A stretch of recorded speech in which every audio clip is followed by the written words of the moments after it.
আসসালামু আলাইকুম প্রিয় দেশবাসী, আমার কথা শোনার জন্য আপনাদেরকে সবাইকে ধন্যবাদ।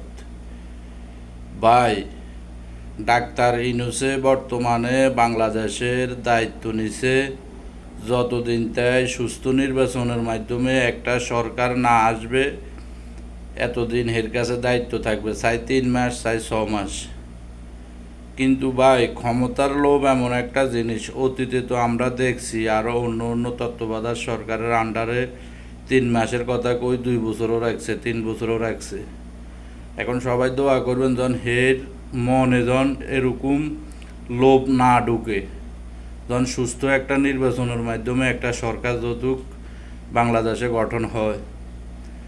আর ভাই, এই আন্দোলনে যতটা মানুষ মারা গেছে, ঠিক আছে, অনেক মানুষরে হাসিনা লুকাই লুকাই মারছে বা মারি এটারে গুম করিয়ে এলাইছে, এদের তো কোনো হিসাব নাই। কিন্তু জাতীয়ভাবে বা বাংলাদেশে যে একটা তালিকা করা হয়েছে যতজন মারা গেছে, আমার একজন সাধারণ মানুষ হিসাবে আমার একটা ধারণা, এটাও তো একটা যুদ্ধ ভাই, এটাও তো যুদ্ধ করা হয়েছে, এতটা রক্ত দেওয়া হয়েছে, এতটা জান গেছে। তা আমার একটা ধারণা যে এই মানুষগুলা মারা গেছে, এদের তো একটা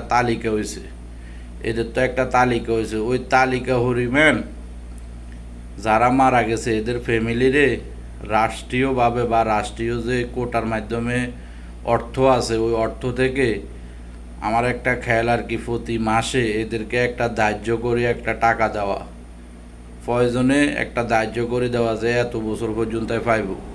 বা যে ছেলে মারা গেছে যদি ওয়াইফ না থাকে তাহলে এর বাপে পাইব, বা বাপ থাকা পর্যন্ত বা এর মা পাইব, এরকম একটা নির্ধারিত করে দেওয়াটা মনে ভালো হবে। বা যার পরিবার আছে এর পরিবার পাইব, যদিও লং টাইম বা অনেক বছর যদিও না দিতে পারে, একটা নির্ধারিত একটা টাইম সিদ্ধান্ত করাটা মনে ভালো হইব।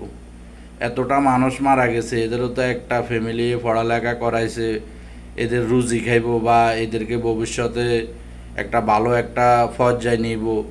কিন্তু এখন দেশের ফেরাউন সরকারের দৌড়ানির কারণে বা আন্দোলন করছে বা রাজপথে নামিয়ে আছে, এই কারণে যান হারান হয়েছে। তো এই দেশের জন্যই তো।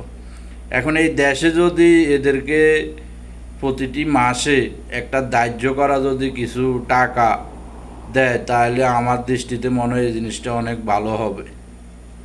আপনারা যার যার জায়গা থেকে এটার আবেদন জানাইন, দেখবেন ইনশাআল্লাহ আল্লাহ কবুল করে নিব।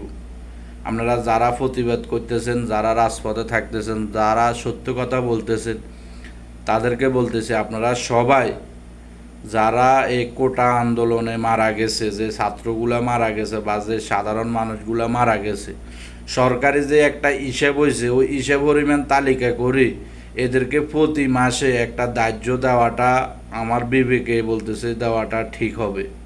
আপনারা সবাই প্রতিবাদ করবেন, যৌতুক এদেরকে একটা ক্ষতিপূরণ হিসাবে যে এত মাস পর্যন্ত বা এত বছর পর্যন্ত এটা পাইব, আমার দৃষ্টিতে অনেক ভালো হইব। আর ভাই, আমরা অতীতে দেখছি যে বাংলাদেশে তত্ত্বাবধায়ক সরকার আইলে একটা লোভ ঢুকি যায়, বলতে কি, ওই চেয়ারের মধ্যে বই যায়, নাম তো চায় না বা নির্বাচন দিতেও চায় না।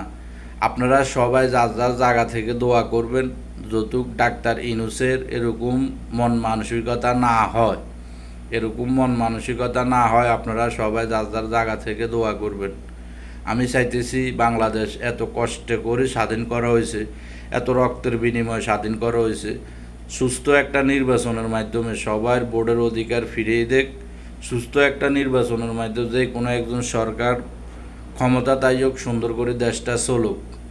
এমনি কিন্তু আমাদের দেশ অনেক গরিব রাষ্ট্র, অনেক দুর্বল, কিন্তু এরপরও যদি শুধু সরকার পাল্টিতে থাকে বা শুধু সরকারের আয়ত্তে টাকা পয়সা নিতে থাকে বা হের নেতাকর্মী নিতে থাকে, তো একদিন এই দেশ ফকিরের মতো হয়ে যাবে।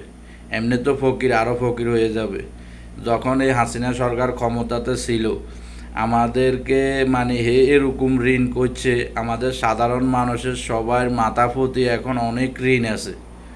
এখন আল্লাহ কবুল করছে, ডাক্তার ইউনূসের রাষ্ট্রের দায়িত্ব নিছে, যেভাবে কথার মাধ্যমে যেভাবে কত হয়েছে এইভাবে দিছে।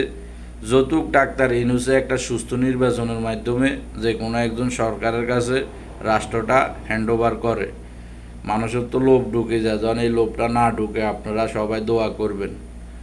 আর যে কথাটা প্রথম বলা হয়েছে যে মানুষগুলা মারা গেছে, এদেরকে একটা রাষ্ট্রীয় যে অ্যামাউন্ট, ওই অ্যামাউন্ট থেকে প্রতি মাসে একটা দাহ্য দেওয়াটা আমার বিবেকে বলতেছে এরকম ঠিক হবে। আপনারা যারা প্রতিবাদ করতেছেন, যারা সত্য কথা বলতেছেন, সব বাইরে বলতেছে আপনারা যার যার জায়গা থেকে এই দাবিটা তুলে ধরবেন। আসসালামু আলাইকুম।